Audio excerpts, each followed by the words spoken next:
Okay, we're here today at Weldcoa to introduce them as our Vendor of the Month for October. We couldn't be more excited to showcase some of the stuff that they've been working on here the last couple of years. Missy, can you give us a kind of an overview of what we're going to see today? We're super excited to showcase all that we've been investing in the last couple of years, from robotics to automation to ERP system to people to process flow improvements. We've been putting a lot of effort in what we're doing, and we are a new company now. So this is a very exciting time. We really appreciate the opportunity to show you guys what we've been working so hard on. All right, let's take a look.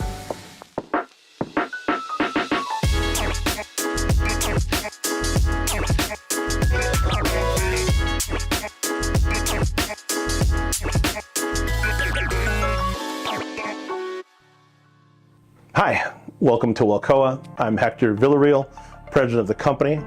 I joined the company in 1995. My business partner and I bought the company from our boss in 2000. Last year, 2023, my business partner retired and left me with the bag. Weldcoa is a manufacturer of equipment to fill cylinders, to transport cylinders, to analyze cylinders, and to automate all of those processes. We've been around since 1968, so we're a very old, well-established company. We have a presence primarily in North America, but we do projects globally with our partners overseas. We are roughly 50-50 welded products. Our palletized trucks and trailers, our gas packs, and then the other 50% of our business is what we call projects, which are cylinder filling installations, lab installations, our educational seminars that we have in various forms, and then of course our long-term support, which is an area where we really shine. Our long-term support, there's really nothing else like it in our industry. We've been doing it longer. Every year our client list gets longer and longer, so we have more experience than our competitors do, and we have a more technical staff than our competitors do as well. Today we have the pleasure of speaking with Weldcoa President Hector Villarreal, who is recently embarked on a new chapter of Weldcoa. First question for you, Hector. Talk about the challenges that you faced in scaling your operation and how you address those challenges. Scaling any operation is a challenge at a company at any size. If you look at the past 20 years of our growth, on average, we have done 10% year over year. And the challenge not only to get the equipment that you need and keep the equipment that you have running, but then getting the personnel to man the equipment and maintain the equipment, it is a tremendous challenge that any company has. But for us in particular, we have always been very diligent about using new technology. Not always as it emerges. Sometimes it's better to wait, but oftentimes we like to take a leap forward. If we're going to make an investment, we don't want to buy yesterday's technology. We want to buy the next thing. And so we've gone out on a limb a little bit with that, but we found that it's paid off. And so then the challenge becomes finding the people who are at that level that can operate that next level of technology. Because at the end of the day, it doesn't matter if I spend $1 million or $5 million on new technology. If I don't have the people to run it, then it's all a waste. So at the end of the day, for Weldcoa, we invest in our team more than anything else. And so far that investment has paid off. And what investments have you made in technology or innovation to support this expansion? The expansion, initially it was adding more bodies, and through the 90s into the early, 2000s, we just kept adding more and more people. And as trade practices shifted throughout the United States, and companies started to offshore a lot of the manufacturing, we recognized that we were at a disadvantage. And so we started to automate a lot of our processes. Interestingly enough, around that same time, we started to make automation offerings to our clients. So we were learning about automation as we were developing the automation for our distributors, which gave us a very unique perspective, because we were able to, use automation internally, and the things that we didn't like about it, the complexity of it, we simplified our automation because of our experiences. So, we weren't somebody just selling the automation, we were somebody using the automation, and that led to some very good changes. And the product that we offered our clients was much easier to use and to train people on than the automation that we were getting internally. How do you ensure consistent product quality as demand increases? If you ever came to Weldcoa and you went on a tour and I was one of your tour guides, I'm constantly bringing up uniformity and repeatability. So, for example, when you're building equipment on a robotic work cell, everything has to fit within the fixture, right? Which means that before that process, when we're cutting everything, or when we're drilling everything, or when we're shaping, whatever that component is, it has to be exact, and it has to be uniform, and it has to be repeatable, or else it won't fit into our fixture, right? And so that's a beautiful thing for our clients, because when we make that subcomponent, whatever it is, if it doesn't fit perfectly in our fixture, we know it's wrong. It doesn't get to go on to the next step. We know we made a mistake, we go back, and that ensures our quality, which assures our client of our uniformity and repeatability, which is a major factor for the clients. They don't want, historically, there's, among any fabricator, on Monday, your welding team was okay, but by Friday, they had their eye on Saturday. And so you really had to check the quality control on Friday. With the automation and the robotics, it's uniform. It's exactly the same time after time after time. How do you maintain strong relationships with suppliers and other partners during periods of rapid growth? Keeping a very close relationship with your suppliers and with your clients, that's the priority, of the management team, of the executive team. The better relationship you have with your vendors, the more likely they are to help you when there's a shortage. You can use that personal touch. Hey, we've been doing business together for over 20 years. You knew me when I was starting out. I knew you when you were starting out. And those relationships matter, and they matter on both sides of the desk. I will have clients call me today that I've known for 30 years, and they'll tell me, hey, I'm in a bind. And because I know them, because we've worked together, been in the trenches, so to speak, we will go out of our way. And I think if you talk to any of those clients that have been with us, for 20 years, 30 years, 10 years, they will tell you the same thing. What role does customer feedback play in your product development process?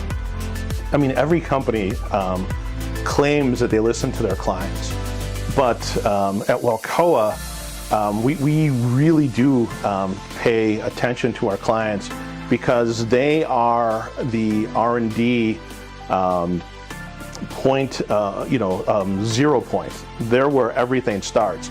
If we have 3 or 4 clients call us asking for the same solution, we know that that's an area where we should focus and develop a product or a solution for, right?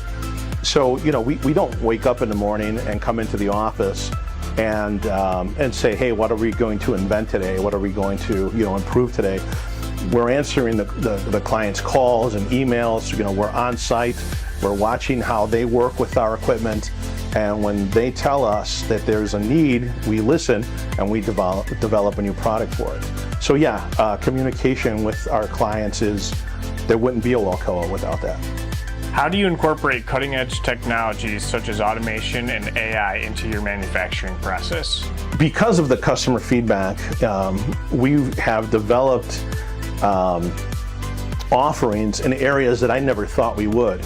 And the educational side of Weldcoa is a perfect example of that. During COVID, we started the Weldcoa Wednesdays, where we started to stream our Gas Master series. We recognized that we could not be with the client, but we wanted to offer value to the client even though we couldn't be there. And anybody who's worked with us knows that we're a very hands-on company. We like having a presence at our clients' locations. But in this case, during COVID, we obviously couldn't. So we started the live stream, and that educational series has become so popular that we continue to do it to this day. Prior to Gas Masters, we had set up the Weldcoa Innovation Center, or we call the WIC, at our building across the street, and we were doing live seminars there for a couple of years. We had been doing spec gas training, for several years prior to that. But if you had asked me 15, 20 years ago, would you be doing all of these educational seminars? I would have said, no, we're a manufacturer. We don't do that. But what we learned was, because of the mega trends that are out there in the population, we have a tremendous amount of people with a lot of experience that are aging out of the industry, right? They're retiring. And we have all these this influx of young people coming into the industry, and they're not always getting the best training because the people who had already had a lot of knowledge exited the industry. And so we had these disconnects in tribal knowledge. A lot of our industry is based around tribal knowledge. You can't Google this information. Somebody actually has to tell you this. So a lot of the educational programs that we put together were based on sharing a lot of this knowledge that used to be communicated very often and easily, and now was harder to get. And obviously, organizations like CGA, the GAWDA experts out there, they do an excellent job. There's just not enough of those people. So we're filling that gap. How do you incorporate cutting-edge technologies such as automation and AI into your manufacturing process?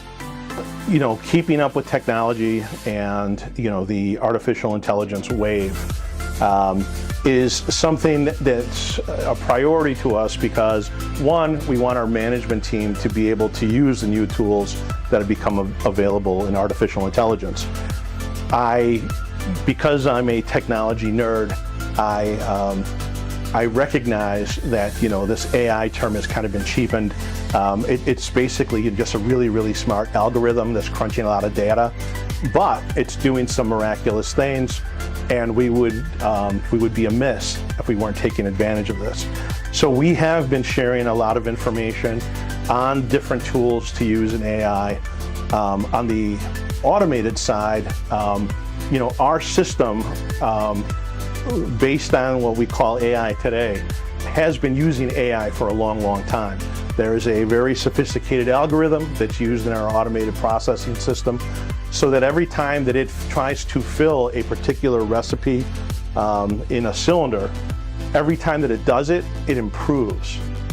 And the system is intelligent enough that, say, you're doing something simple like a 75-25, and a year ago you were doing that in 20 minutes, and now you're doing it in an hour. The system knows that there's something wrong with the process, and it would alert us. Again, this is just a very simple type of AI that's out there. We are looking at the new developments to incorporate them into our systems so that we can help people on the maintenance side. And that's, I don't know, Automation 6.0, I guess, that we'll be coming out with over the next year, 2 years. So this map is actually a Father's Day present for my daughter. My daughter Valerie works here. She's the marketing assistant to Melissa Hurd, who I believe you know. her, with the help of almost everybody at Weldcoa, put this together where it shows all of the installations of industrial fill facilities, medical fill facilities, specialty gas fill facilities, and of course, liquid filling. And you can see we're very dominant in North America, but we've got installations in Australia, several in Hawaii, which I should visit often, Saudi Arabia, all over the planet. So, for a little company that's based here in Aurora, Illinois, we have a long reach and we're very proud of it. Okay, I'm out here in the shop. I've got Tim Selleck, the new Executive Vice President of Weldcoa. Tim, talk about your previous experience and how you plan to use that experience to bring Weldcoa to the next level. My background primarily is in metal fabrication, specifically the aerospace industry. The aerospace industry in particular is very demanding in terms of processes and specifications. And those processes and specifications really lead to a quality end product. And I really want to use my experience there to improve our systems here so that we can bring better quality products to our end users and customers. Tim, talk about the need for customization in manufacturing and how you would balance cost efficiency with the demand for speed. We balance custom manufacturing with cost and efficiency in a couple different ways. We build modular systems that can be customized a little bit for each different customer application, and our flexibility of manufacturing allows for that customization. Additionally, our welded products are set up on machines that are able to be switched between product to product very quickly. As a result of us being able to switch quickly between the different products, it allows for us to keep our inventory low, but yet still meet customer demands with quick turnaround times. How do you ensure continuous improvement in manufacturing processes, particularly in the context of modern challenges? One of the ways that we work with continuous improvement is making sure that our equipment that we manufacture parts on is up to date and in most cases automated. Not only do we sell automation to our customers, but we believe in it ourselves. And as a result, we automate as many processes as possible. So our equipment is set up to be as automated as possible, which enables us to switch quickly between different parts that we're making with a minimum amount of input from the workers. They're there to ensure quality and efficiency more than doing hard, manual, potentially dangerous work. Talk about how you identify bottlenecks and how you resolve them here in the manufacturing process. One area that we've improved is our utilization of our ERP system. By doing that, by recording labor, by tracking the scheduling requirements of each different machine, that has enabled us to identify bottlenecks more early in potential problem-causing areas. By identifying these bottlenecks earlier, we can then change our scheduling, we can change our labor requirements in order to facilitate those being smoothed out and eliminated. That enables us to make sure that we're meeting customer delivery requirements on time, while obviously the most important aspect, keeping the quality there. What role does data analytics play in enhancing manufacturing efficiency, and how do you implement it? Data analytics play a tremendously important role with us. With the implementation or better implementation of our ERP system, we're recording more and more data. That's enabling us to use it for scheduling, to eliminate bottlenecks, to do a whole number of things. All of those lead to a greater efficiency and also improved costs, which we potentially can pass on to our customers. It's tremendously important to us to watch all the data that is coming into the system. We run more and more reports that enable us to see what's really going on in the company and understanding what's going on. So that improvement not only comes and provides us better knowledge of the financial status of the company, but it also hits on and improves the day-to-day operations. It improves the workflow, people's happiness and efficiency, and also the safety in the long run. Okay, with the installation of all these new machines, talk about the increased output and what that looks like compared to what it used to be. Yeah, the automation for all the equipment is tremendous advantage as far as our throughput. And it really varies from machine to machine. The robots can obviously weld a pallet, for example, many times faster than a human, and it's more repeatable. Specifically on the machine behind me, for instance, this is a new 12,000 watt fiber laser. Just to put it in perspective, a year ago we had a 4,000 watt system. This one is able to cut material approximately 10 times faster than the previous one. And that's looking at it just from the laser cutting standpoint. The other advantage of this machine is that it's completely automated in terms of being able to not only cut the material, but the material is loaded into the machine completely unmanned. It totally happens by itself. So we're able to make easy parts that run without any trouble. We can run those parts 24 hours a day if necessary. So although I say that the laser can cut 10 times faster, the actual throughput on this machine is even greater than that. Okay, I'm here at the fixture table. I've got operations manager Dan Calabrese. He's pretty new to the Weldcoa growing team, one of the new faces, kind of behind the scenes, so maybe GAWDA members don't recognize him. Dan, tell us about your previous experience and how you hope to apply that to Weldcoa. Awesome. Well, my previous experience, I joined the military straight out of high school. From there, I learned leadership, fault isolation, and troubleshooting skills. Leveraging my military benefits, I then moved on to get a bachelor's degree in mechanical engineering. While I worked in the manufacturing space for roughly 10 years. During that time, I built crates and shipping, I programmed and ran CNC machines, and also managed the production environment. Currently, I'm in an executive MBA program slated to graduate in May 2025.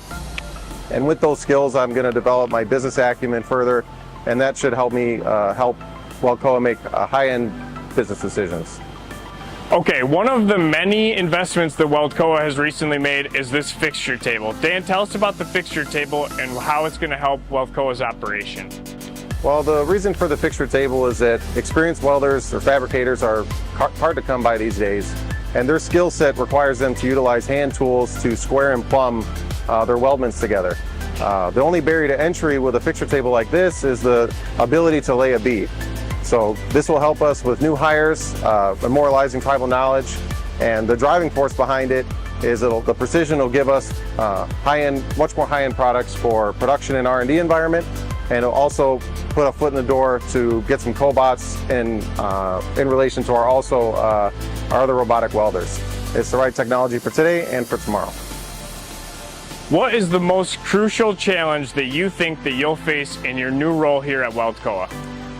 One of the most crucial challenges that I'm taking a part of is fine-tuning our Epicor ERP system. I'm going to be adding more definitions to our work instructions, our manufacturing methods, as well as our time standards. What that's going to give us is much more control on our load planning and scheduling, and it'll start to memorialize the tribal knowledge and put it in the system. And therefore, by eliminating on the floor, it's going to help us have quicker lead times, and it's going to aid us in the hiring of additional employees in the workforce. And also, now that we'll have correct and more precise data, we'll be able to leverage more continuous improvement activities, and then we'll have the data behind it to actually measure the results. So, talk to us about the day in the life of this fixture table. What types of products are put together basically on this table, and you know, what are GAWDA members looking for that come out of this table? So the type of products in the day in the life of this fixture table would be mostly relative to, you can make gas packs, you can make fill heads, you can make front fences, you can make pallets, much quicker, much more square, quicker delivery. Okay, I'm here now with Chris Edwards. He's the automation manager for Weldcoa. Pretty cool, we've got an automated fill island being built right behind us here. Talk about why you guys build it here in the warehouse first. One of the most important parts of our systems is maintaining reliability of the system. And the first step in maintaining reliability is choosing reliable components. We've been doing this for over 2 decades. We have a very good handle on what components we use that are going to give us long-term reliability and uptime of our customer systems.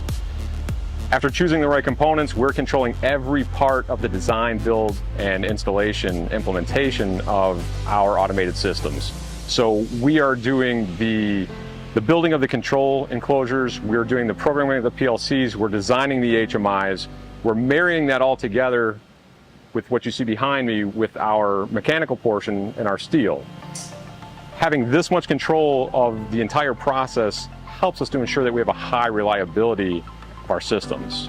What challenges have you encountered with remote support and automation, and how have you addressed them? One of our biggest challenges is actually getting our remote support VPN, our equipment that allows us access to our equipment in the field, getting that out to our remote support servers here at Weldcoa through the customer network. So network security is a hugely important element for us and for our customers. So for us to communicate through their network, we have to coordinate with their IT team to make sure only our equipment is able to communicate back and forth through our Weldcoa remote support VPN, and that we're not compromising their network at all. So coordinating efforts with the customer's IT is one of our largest challenges. Our second biggest challenge is actually in locations where we just don't have a customer network that we can connect to. We have some installations that are literally in the middle of nowhere, or we have equipment that is so far remote in a plant that it's not practical to bring networking equipment to our equipment. So we also have a cellular version of our Weldcoa remote support VPN device that allows us to connect from literally anywhere in the world back to our remote support servers here at Weldcoa. Okay, nobody likes downtime. However, it does happen.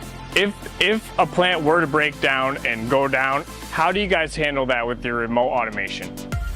We actually have a tech support team. We have multiple individuals at Weldcoa who are trained and capable to respond to events that cause downtime for our customers. We also genuinely care when our customers are down. Most of us have been in the field with our customers. We have personal relationships with these people. So when they call us and say, hey, we're down, we want to get them back up. We understand it's important to them. We care about them as customers. So what happens pretty much instantaneously, two things will happen when someone calls us with a down event. One, someone from our tech support team will be on the phone with the customer on site at the plant, gathering information about what's going on. At the same time, someone else will be remotely connected to that system from here or from wherever we happen to be in the world at that point in time to get another view at what's going on with that system stoppage. Sometimes there's a component failure. Across the street, we have a huge supply of spare components that we can ship out typically overnight to get a customer back up and running if there's a specific component that's causing a downtime event. Depending on the system and depending on the cause of the outage, we can make real-time program changes to work around a failed component to get a customer back up and running right away. And it's not uncommon for a member of our tech support team to grab a part, jump on a plane, fly to a customer, and be on site with them to get their systems back up and running. Okay, now we're out here in the yard. We saw a lot of the manufacturing inside. This is Todd Campbell, Director of Sales, a familiar face for GAWDA members. Todd's been coming to the GAWDA events as of late. Todd, talk us through some of these products out here that are ready to be shipped to distributors. Yeah, Tim. Weldcoa offers a variety of gas packs and pallets for distribution and fleet requirements, along with truck bodies and trailers. Weldcoa is the original design of the Sherlock system that you're all very familiar with, which is the safest palletized distribution system in the industry.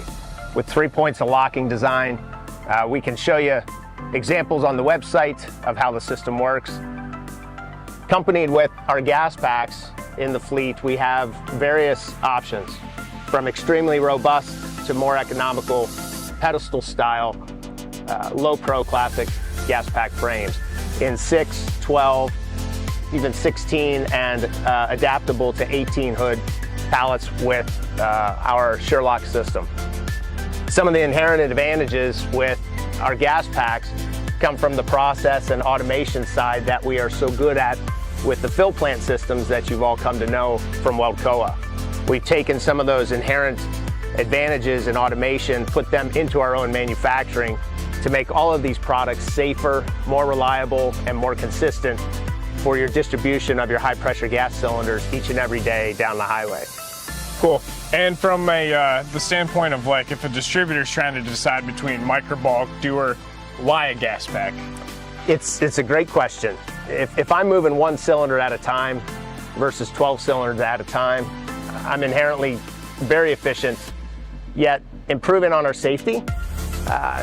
You're connecting one cylinder outlet valve on a gas pack. You're moving more volume of gas. You as a distributor and a gas supplier are adding value to the client.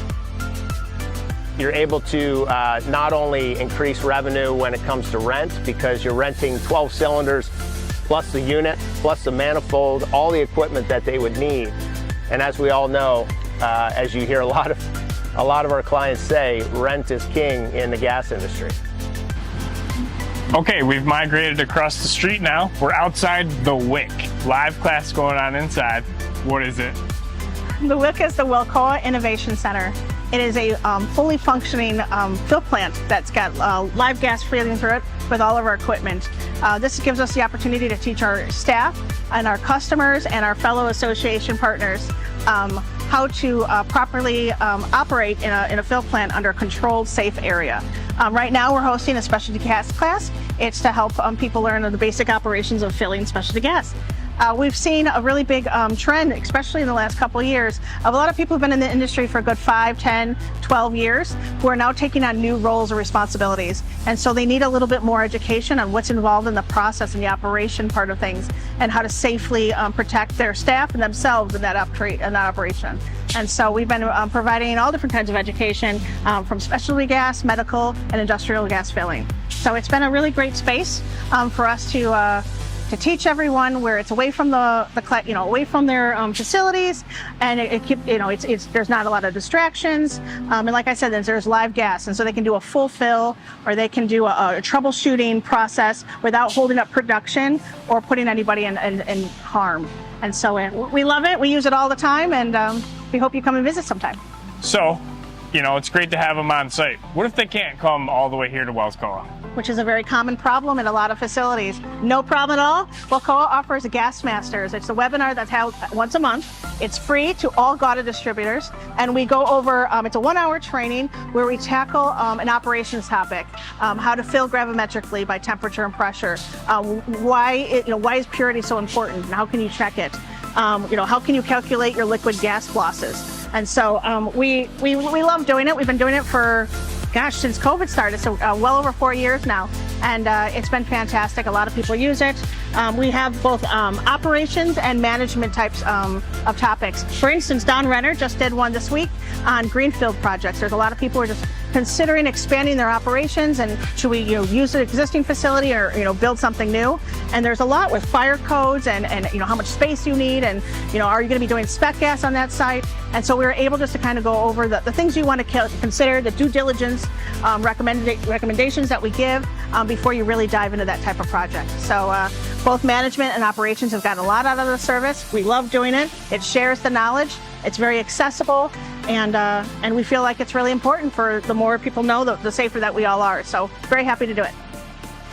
Okay, well, there you have it. We just got the tour of Weldcoa. We saw manufacturing, we saw automation, we saw the people of Weldcoa, we saw the finished products. Thank you so much, Melissa, for the tour and for everything that you guys do for us and for GAWDA throughout the year. We couldn't do it without you. It's a pleasure at ours. Thank you, GAWDA Media. Thank you for all the GAWDA distributors and our fellow GAWDA suppliers and partners that have gotten us here today. It is a group effort, and we really appreciate everyone's trust and collaboration and feedback. It helps us become a better company. It helps us serve our communities better. We could not do it without you guys. So thank you so much. We wish you all a really great rest of the year. Yep, and we'll see you soon.